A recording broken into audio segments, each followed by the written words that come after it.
E eu vejo, em cima das empresas que a gente vem aplicando a questão de regulamento interno e regras claras, uma melhora muito grande.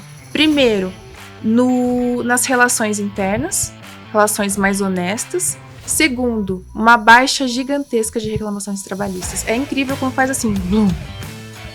Só de ter regra clara e bem comunicada. Bem comunicada.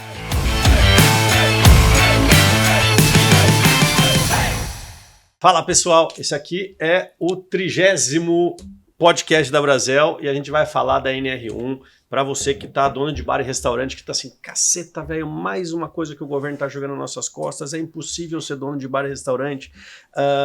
Agora a gente vai ter que cuidar, vai ter que trazer psicólogo, mentor, tutor, cara, um monte de coisa que a gente vê na mídia, achando que, cara, o mundo contra o empresário de bares e restaurantes, é que agora a gente tem risco psicossocial, agora eu vou virar... A gente já é terapeuta dos nossos funcionários, então tudo isso que está acontecendo não é bem assim. E eu estou trazendo aqui a Karina Dentello, que além de, acho que desde o começo da Brasel, seja parceira nossa da Brasel, né? Sim. Você prestava serviço pro Alê, né? Pro Alexandre Lich, quando ele ainda era sofredor, que nem a gente, do Pizza Hut, né? Sim. Agora um abraço pro Alê, faz muito tempo que eu não vejo o Alê, porra, o Alê é gente boa demais, me ensinou a trabalhar com o sindicato e me apresentou o Orides, um abraço pro Orides do Sim Hotel, um abraço pro Alê.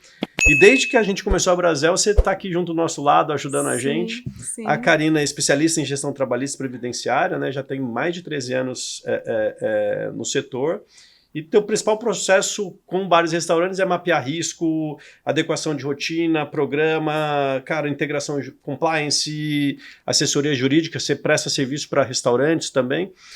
Cara, queria que você começasse a desmistificar tudo o que a gente está achando aí de NR1, viramos todo mundo psicólogo, até meu irmão, agora eu não estou na dúvida se meu irmão quer fazer terapia. Terapia não, é psicologia. Não, vou fazer curso de psicologia, não sei se meu irmão está querendo por causa disso ou não, mas vamos contar um pouco aí pro dono de bar e restaurante o que é essa NR1 e como que a gente vai ter que começar a trabalhar daqui para frente, né? Seja bem-vinda. Obrigada, Matheus, obrigada. É um prazer estar aqui nesse podcast da Brasel. É uma satisfação estar aqui com vocês e poder compartilhar um pouco, né, sobre a questão da NR1. Primeiro ponto que eu acho importante a gente esclarecer sobre a NR1 é porque a gente tem muito vídeo, muita notícia, muita informação na internet. E a gente tem que ter um certo filtro nessas informações que chegam. Uma coisa que eu posso confirmar para vocês é que a NR1, o que veio com a questão de atualização da NR1, ela já existia sim nas NRs, falando da NR17. Tá. A NR17, ela já previa o risco psicossocial como um risco ergonômico, porque o risco ergonômico, ele abrange a questão relacionada a, vamos pensar, a posição da cadeira, da mesa, né, a questão física, e ele também previa a questão dos riscos relacionados que falava a questão dos riscos psicossociais, né? Tá. Relacionadas ao trabalho. Esses riscos psicossociais, com a atualização da NR1, ela reafirmou, ela meio que reiterou que, a partir dessa atualização, as empresas elas têm que constar no seu gerenciamento de riscos ocupacionais obrigatoriamente o item de riscos psicossociais. Tá. Ela foi taxativa em colocar. Então, você vai ter lá no seu laudo a questão dos riscos físicos, biológicos, químicos, acidentes e riscos psicossociais. Então, ela deixou expresso isso no texto dela. E ela veio reiterar justamente, acredito eu, para fazer com que as empresas elas tenham uma atenção sobre esse tema, né?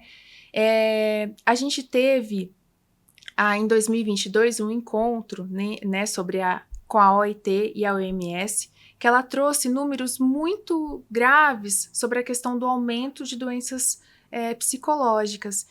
e o quanto isso afeta a questão do trabalho, né? A ausência no trabalho. E desde então vem ocorrendo vários trabalhos e incentivos para os governos para que eles adotem medidas relacionadas... Que melhorem a saúde mental da população, né, dos trabalhadores. Exatamente. Mas, esclarecido isso, quando a gente vai para a questão dos riscos psicossociais, os riscos psicossociais, algumas pessoas ficam, vou ter que contratar um psicólogo, vou ter que pagar um psiquiatra quando necessitar de remédio, seja o que for. Não necessariamente. A ANR, né, que é essa norma regulamentadora do Ministério do Trabalho, ela vem no sentido de que a empresa ela tem que olhar para suas condições de trabalho.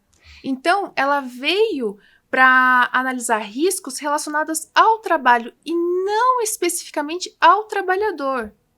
Então, o que isso quer dizer?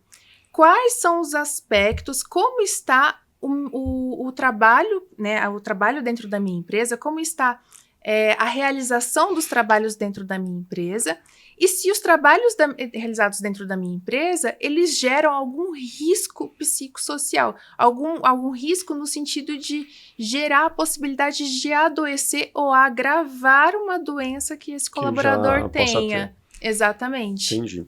Então, só para clarear para a turma, e aí até para a gente trazer uma base aí, nivelar, a gente está falando de uma norma regulatória do Ministério do Trabalho, cara, a gente já tem um monte de norma que você vai ter que seguir, naturalmente, se você está aberto, você segue. Então, porque senão você já tinha vários problemas, você já estava com vários processos trabalhistas e assim. Então, vou dar um exemplo. Cara, você tem que botar EPI. Isso está dentro de uma norma que você tem que ter o funcionário, você tem que fazer várias documentações. O que a gente está falando é que você já tinha que, por exemplo, EPI está dentro da norma regulatória... NR6. NR6. Isso. Que você tem que falar, cara, você não pode botar o teu funcionário lá dentro da Câmara Fria se ele não tiver o EPI certinho, organizado. Então, a gente tem mais uma preocupação e acho que ela é toda válida, porque você pode falar, eu não queria ter mais regulamentação. Ótimo, maravilha. Mas, cara, o mundo está adoecendo, cada vez mais está difícil de ter pessoas saudáveis que vão, quando ela está saudável, trabalhar melhor, vão ser melhores pessoas, melhores pais, melhores mães e, cara, com certeza vão trazer melhores resultados.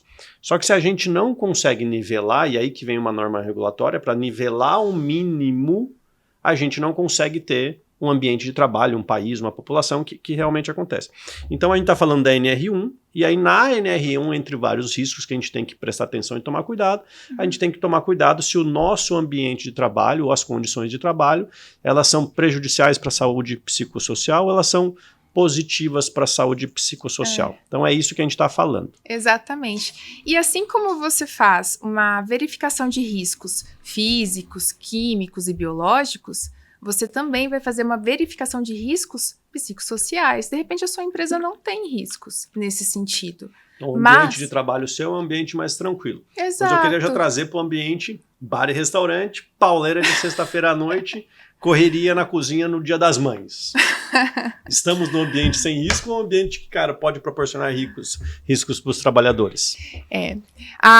Hoje, a gente não tem uma lista taxativa sobre os riscos a serem apurados. A gente tem sugestões. A gente tem hoje até um regulamento que o Ministério do Trabalho emitiu, colocando ali, pincelando mais ou menos quais os riscos que ele está imaginando que possam acontecer, que são excesso de carga de trabalho, que seria o caso que pode ocorrer numa situação... Trabalhar muitas horas no dia. Exatamente. Uma situação em que faz com que esse empregado não realize um intervalo intra-jornada, né? Ele não consegue fazer a 1 hora de almoço, um intervalo que é necessário para a saúde desse colaborador. Às vezes uma sobrecarga de trabalho, muitas atividades, muitas tarefas, muitas responsabilidades em cima de um mesmo colaborador, pode gerar uma sobrecarga. Isso é considerado já um risco psicossocial, né? A questão até de uma ausência ali, vamos pensar, de gestão, no sentido de você não saber ao certo quais atividades que você tem dentro da empresa. Então, eu fui contratado para uma determinada atividade, mas uma determinada função, mas quais atividades estão ligadas a essa minha função? Exatamente. A questão de um chefe, o dono da empresa fala, você tem que ficar ali na parte da frente, aí chega o gerente e fala, não, você tem que vir aqui para a parte de trás, e aí você fica nesse conflito de decisões internas.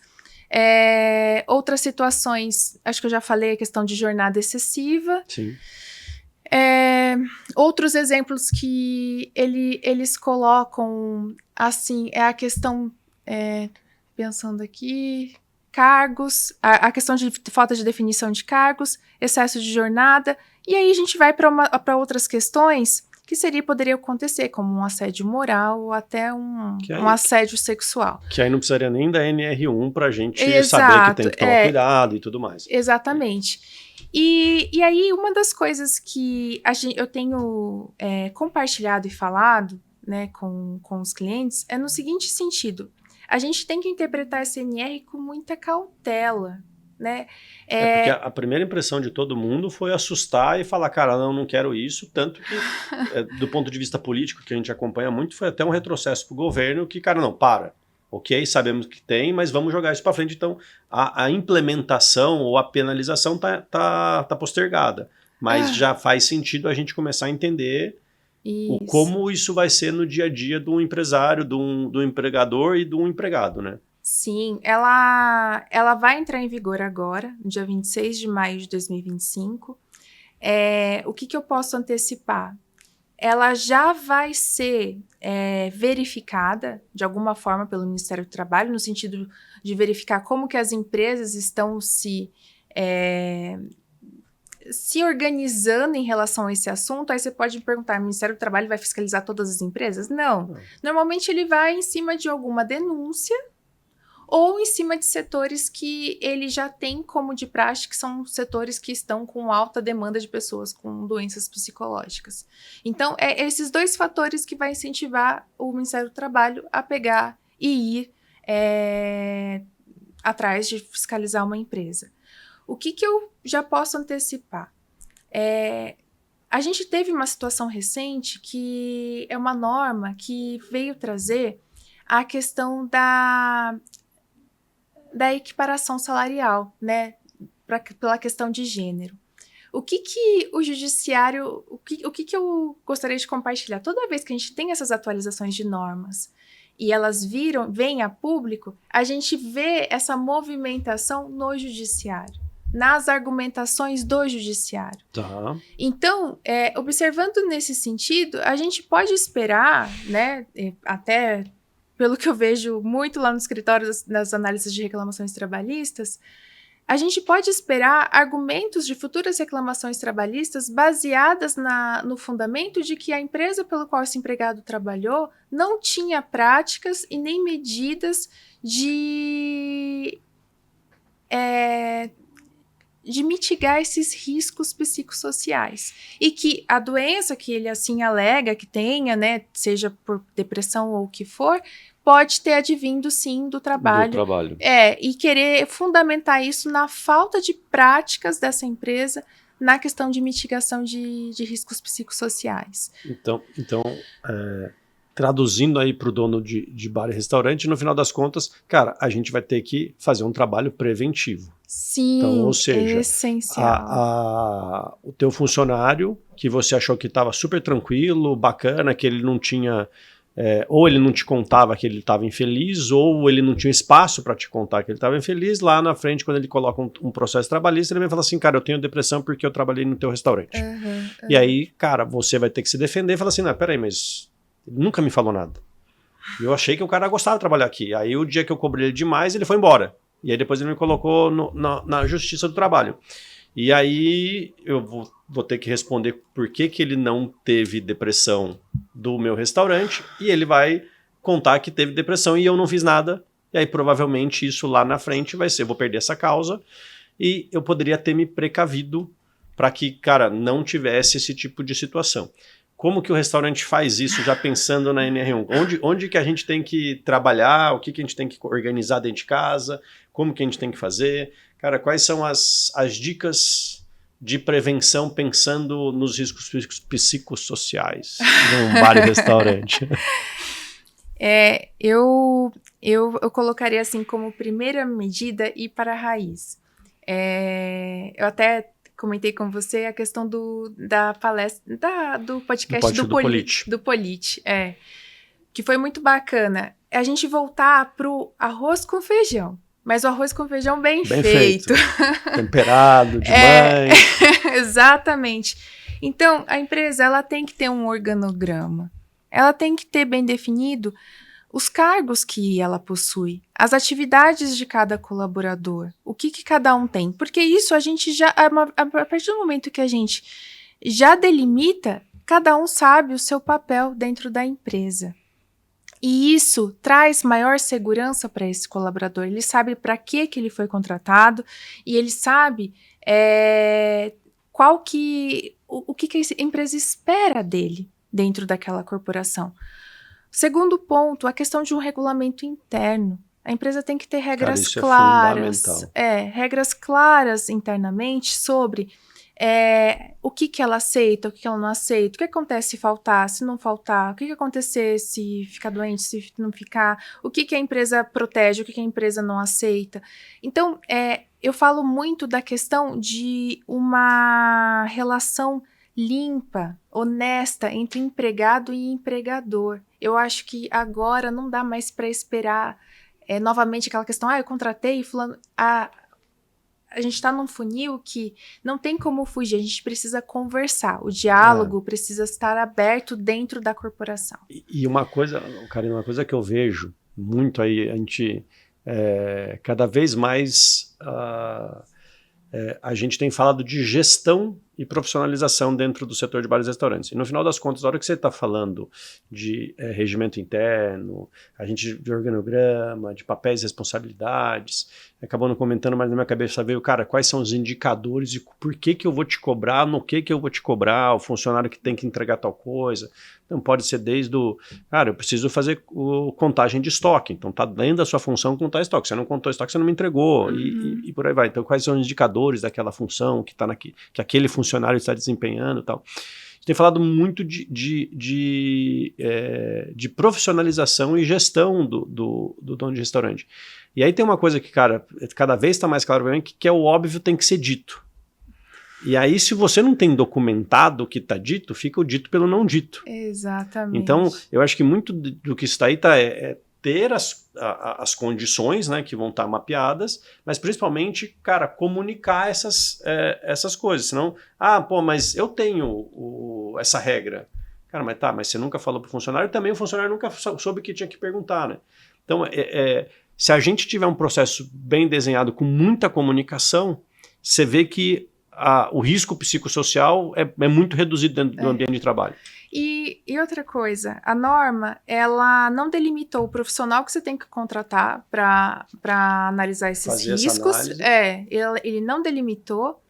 E ele também não delimitou como. Mas ele fala muito, e eu achei muito interessante que a NR1, ela inseriu a importância da participação do empregado na análise e levantamento de riscos psicossociais. Quer dizer, eu, empregado, vou verificar a minha atividade, o meu setor, e vou falar para o empregador o que eu observo como risco, como algo que não está legal dentro do meu setor, como algo que não está legal dentro dessa função. Então, quer dizer, trazer essa discussão para dentro da empresa, o qual o empregado faça parte dessa bandeirinha do tipo, vamos melhorar o ambiente de trabalho. Para que essa responsabilidade não tem que ficar só no empreendedor, porque ela é uma responsabilidade conjunta.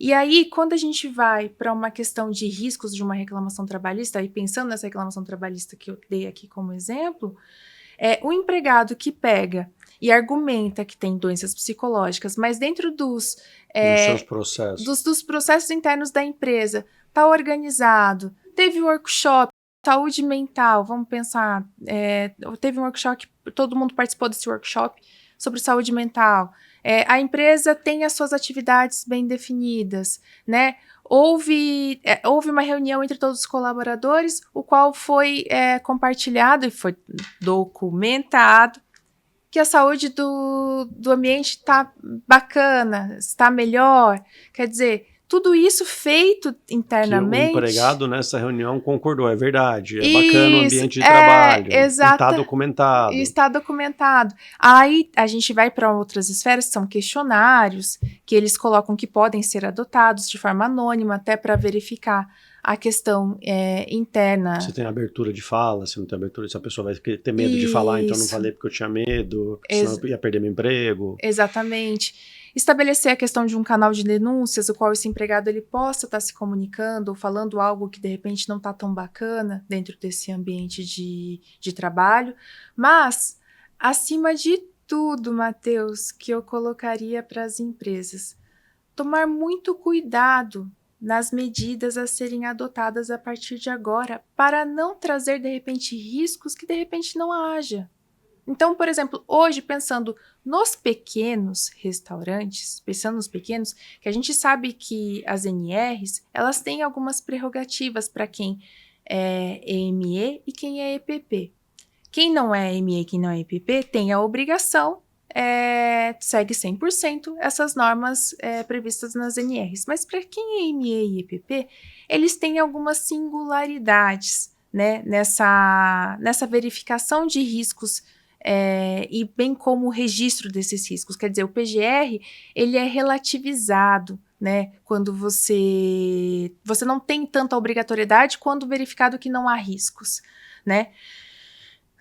Então, tomar cuidado em que sentido? Você está falando, então, só para entender, o cara que é pequeno, ele não ir na ânsia de querer fazer um monte de coisa, então, agora eu vou contratar uma psicóloga para botar na minha empresa, cara, não, você não precisaria fazer isso. Não. Então, conheça melhor antes de começar a fazer. Então, a gente tem aí um ano pela frente até essa norma ser de fato aplicada com as penalidades ou mesmo ser objeto de fiscalização com penalidades. A gente tem um ano pela frente. Então, a dica que eu daria para os donos de restaurantes é: reveja seus processos internos, reveja sua organização interna, documente internamente a questão dos trabalhos, a função de cada um, faça um regulamento interno, faça o seu organograma, tenha isso bem organizado.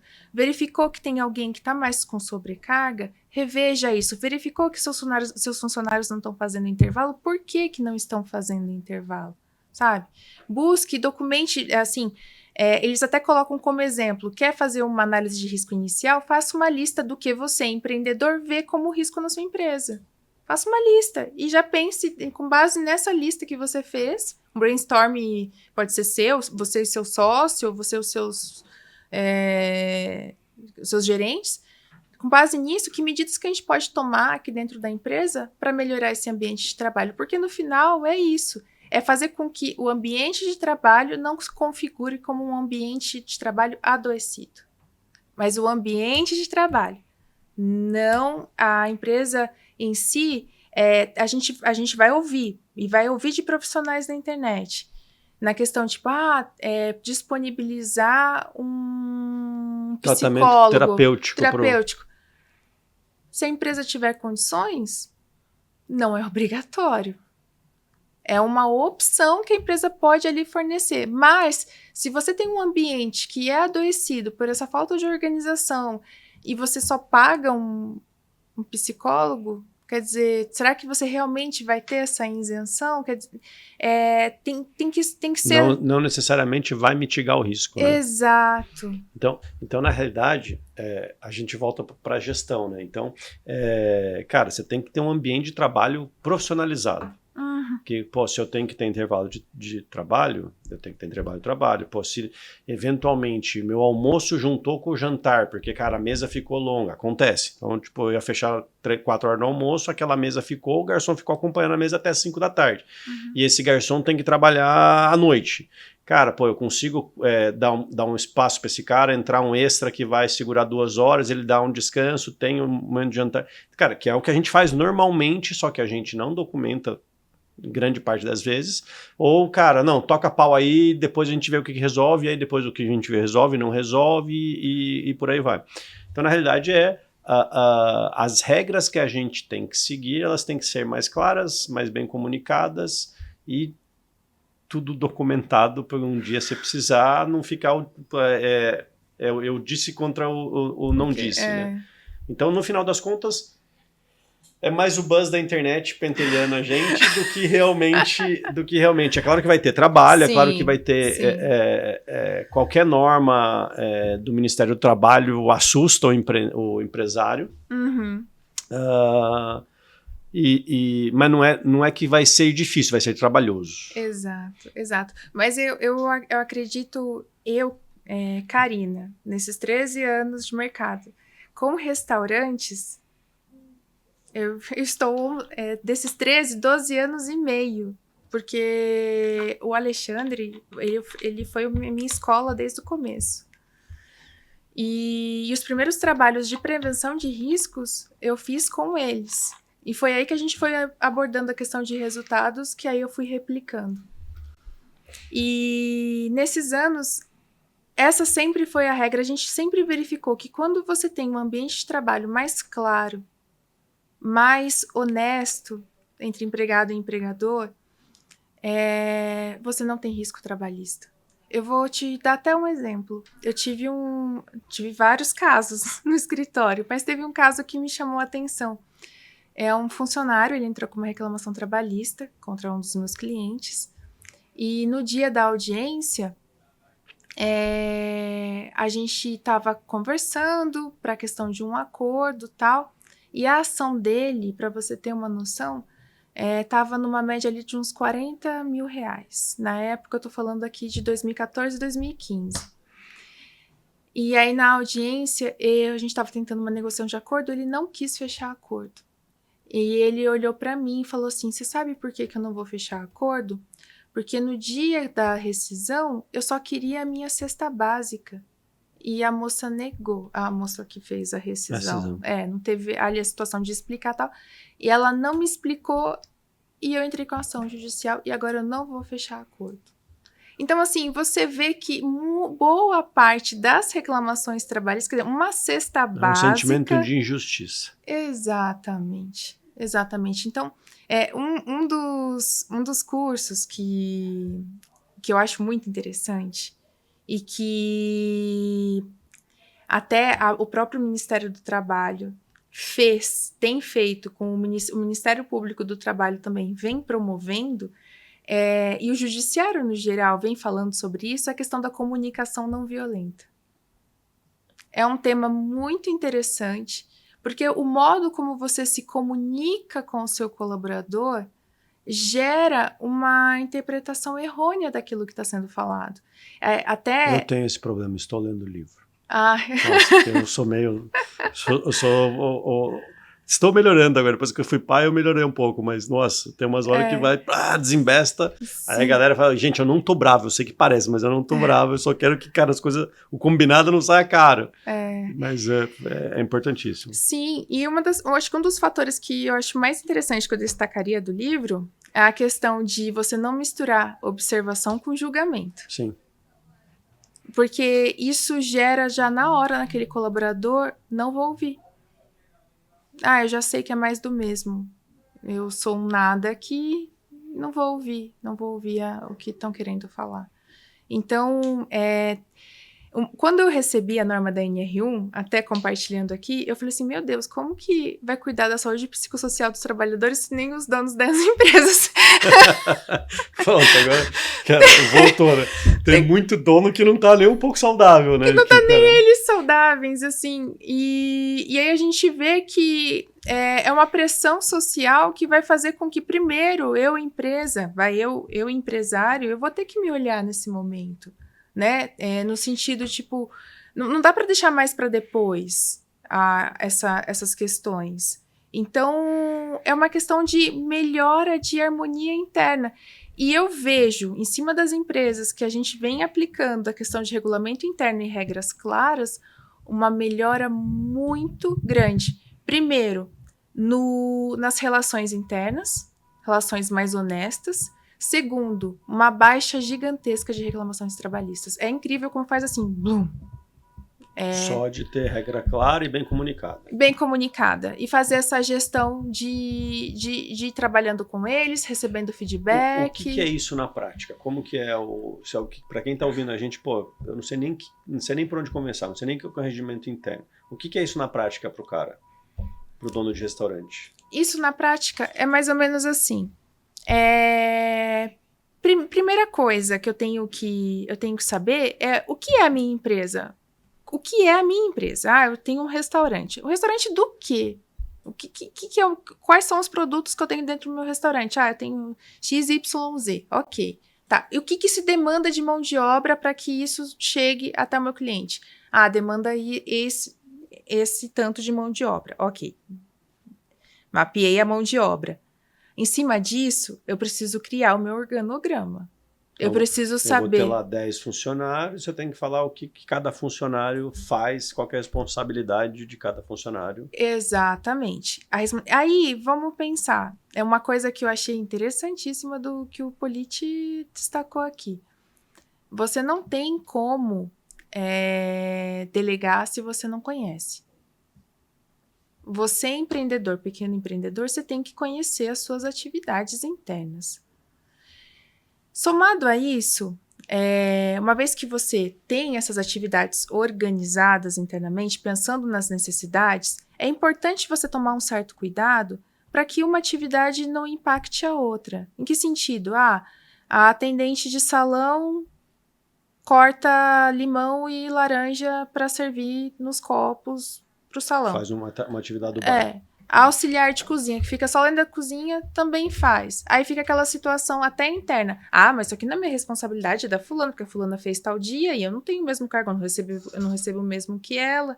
Então, essa questão da necessidade de organização bem definida do que cabe à responsabilidade de cada um das atividades internas se faz essencial. Para mim, assim, eu acho indiscutível. E cara, tem um ponto que a gente fica assim, mas agora tem dupla função, vai ter que receber a mais. Cara, mas na realidade não. Pode as duas pessoas cortarem o limão, desde que na função das duas pessoas esteja expresso. Cara, você cuida da cozinha nesses aspectos e no bar nesses aspectos. Você cuida do atendimento do salão nesses aspectos e no bar desses aspectos. Então as duas cortam limão e, cara, essa daqui corta de segunda a quarta e essa daqui de quinta a domingo. Só que, cara, tem que estar organizado esse negócio. Não importa que se corta ou se não corta o limão, mas que, cara, a pessoa que corta o limão sabe que ela tem que cortar o limão em tal data aqui. Então, seria isso pro dono de restaurante. Cara, você tem que organizar. Esse é o primeiro passo da história. Sim, aí quando a gente entra em acúmulo de função, a gente vai para outro tema.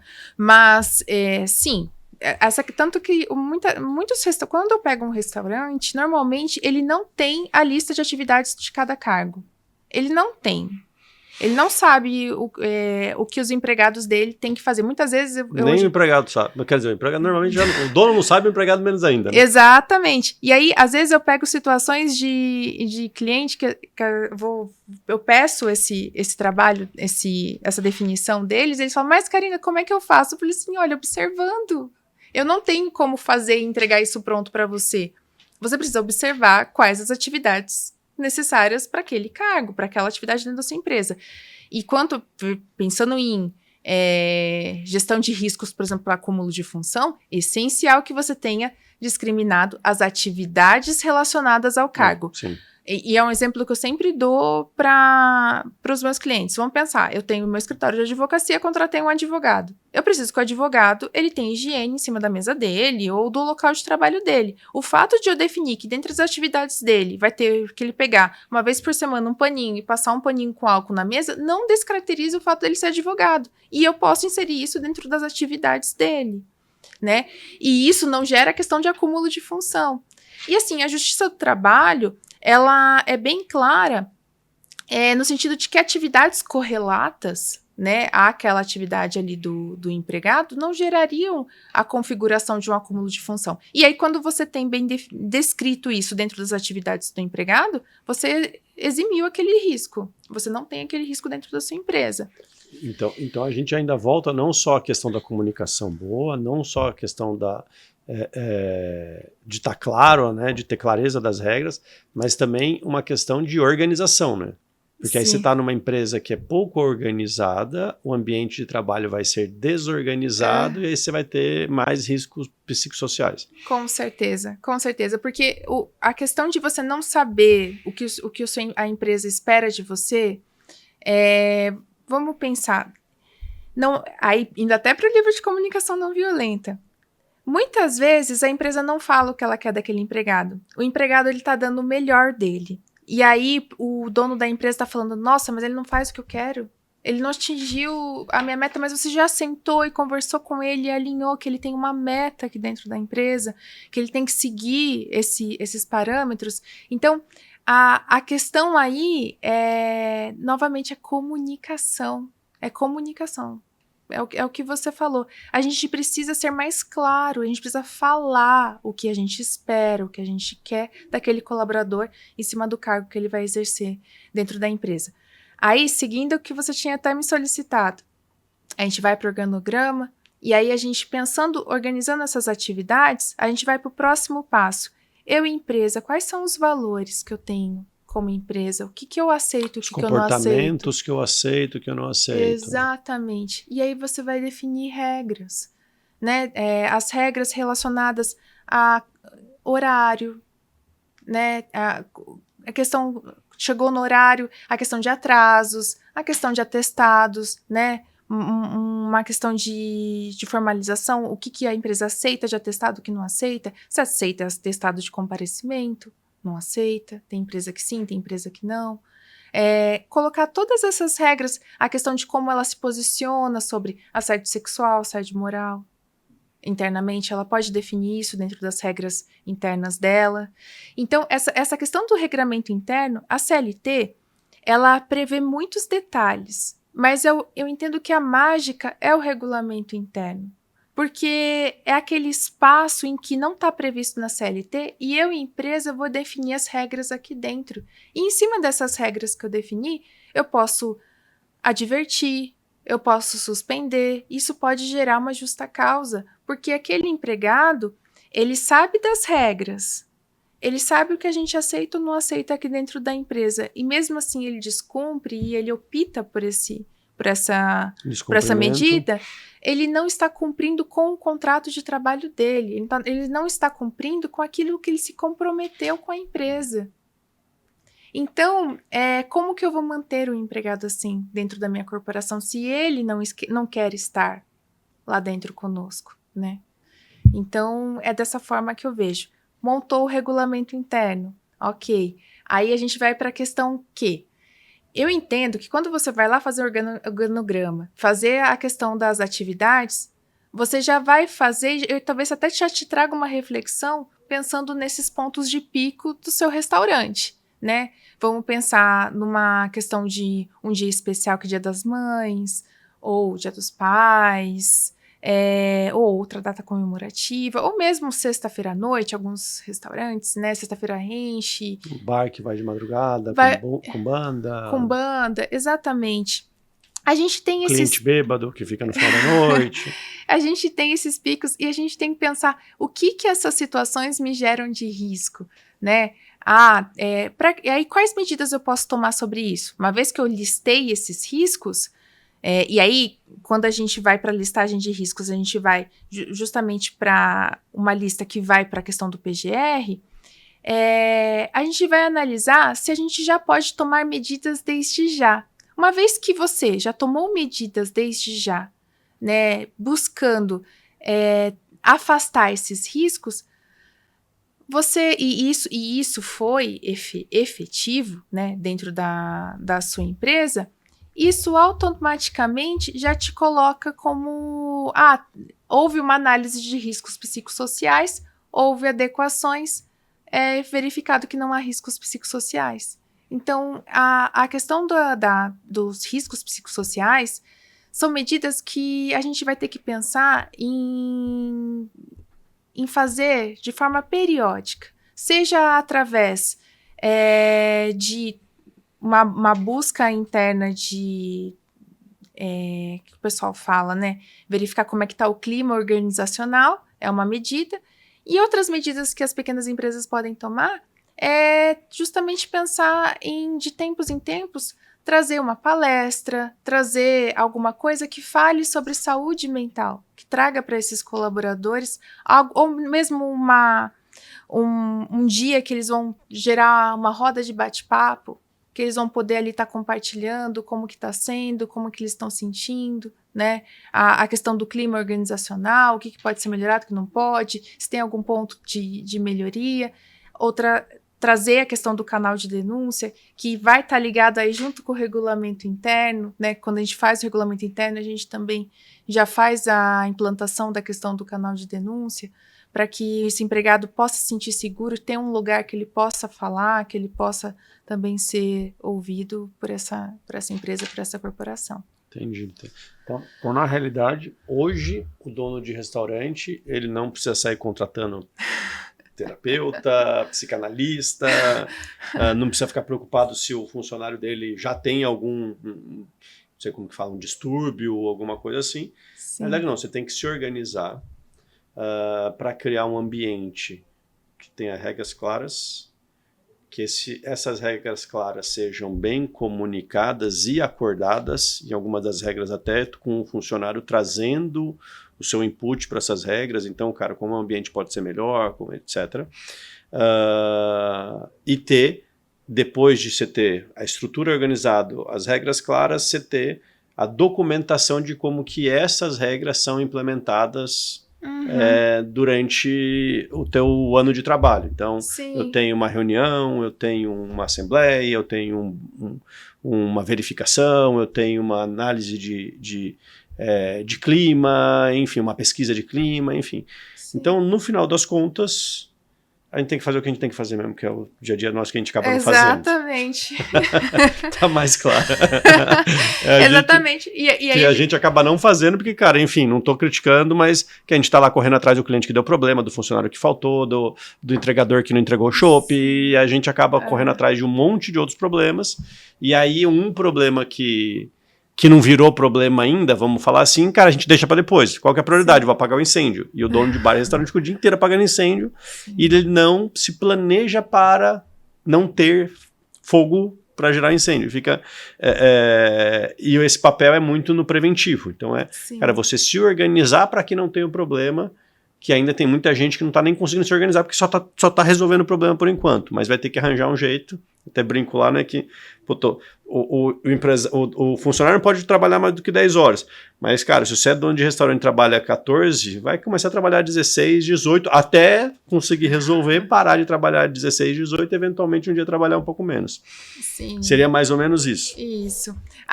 Uma coisa, assim, que eu gosto de falar sobre a questão dos laudos, a questão das NRs talvez não esteja tanto na boca do empreendedor, porque ele sabe que ele tem uma obrigação de ter o laudo. Então, ele contrata uma empresa que vai lá, faz o laudo e acabou.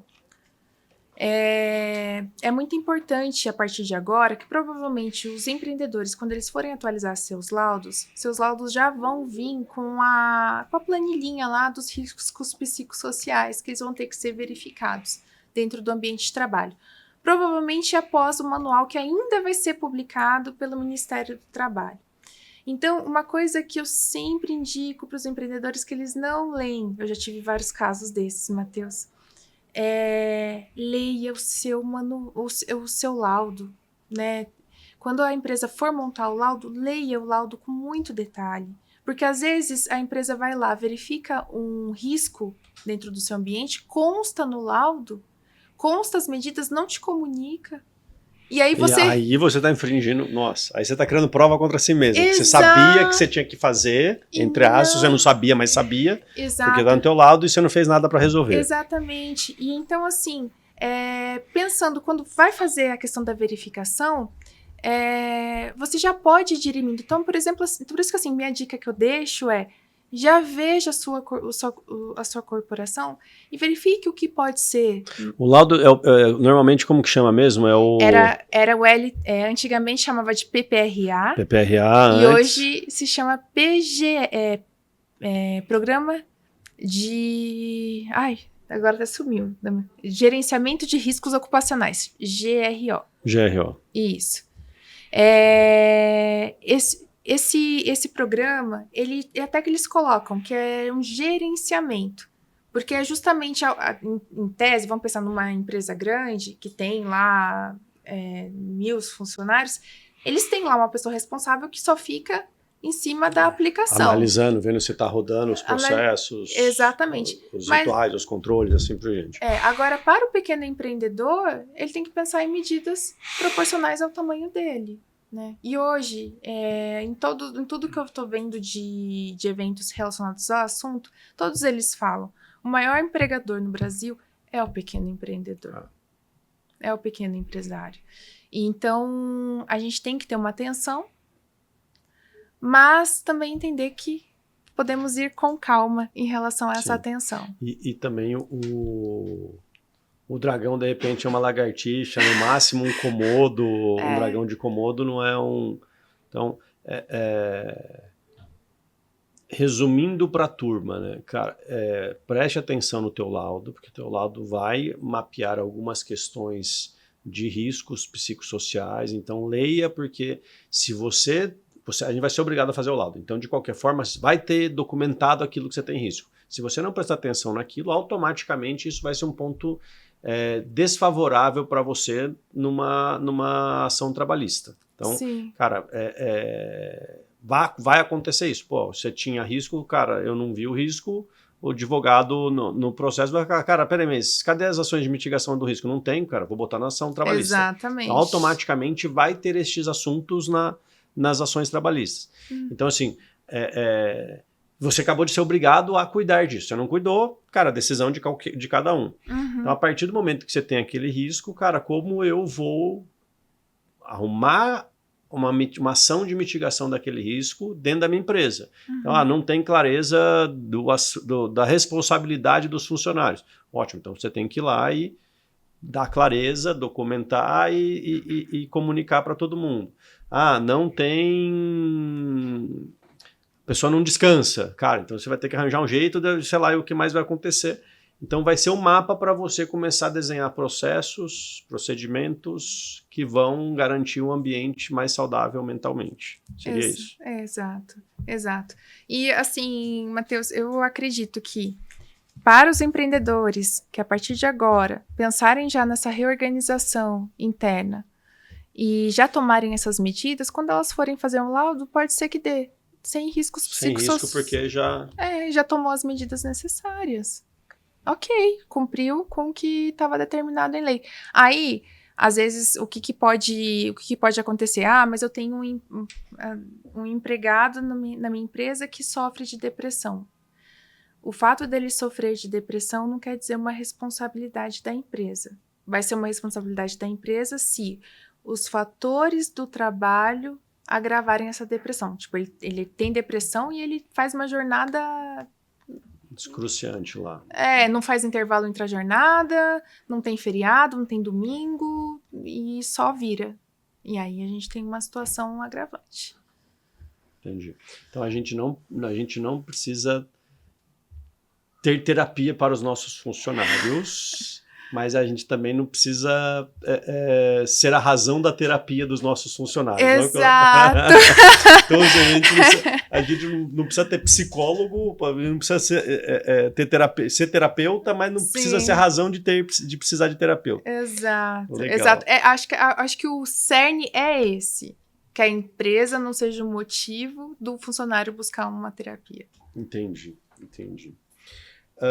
Karina, deixa eu te... Aqui a gente tem até o Dino, que é um... O Dino, você conhece o Dino? Que é do Dom Brejas? Sim, ele é um conselheiro nosso. Ele falou que é um momento Maria Gabriela aqui do nosso podcast, que é um bate-volta.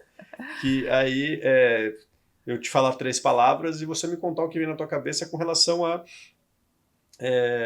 experiência de trabalho, como que funciona o dia a dia da gestão, uma situação marcante. Então, e aí eu vou pedir para você dar uma pensada voltado em clientes ou situações de bar e restaurante da cara. Então, essa palavra me remete ao quê? Dentro do setor, né?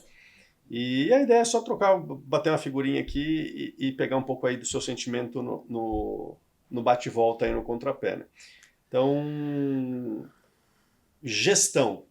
O que vem na tua cabeça quando a gente fala de bares e restaurantes? Eu observo que isso é uma máxima já anterior, né? Muitos empreendem, mas a questão da gestão ela tem que ser aprendida no dia a dia. A gestão é uma questão de você querer aprender. Não adianta você achar que abriu o negócio vai funcionar sozinho. Você precisa aprender gestão. Tem que ir atrás de gestão. Você tem que ir atrás de gestão. E assim, quando você não tem gestão, você tem uma má gestão automaticamente. Se não tiver alguém dentro da sua empresa capacitada que tome a sua frente nesse sentido.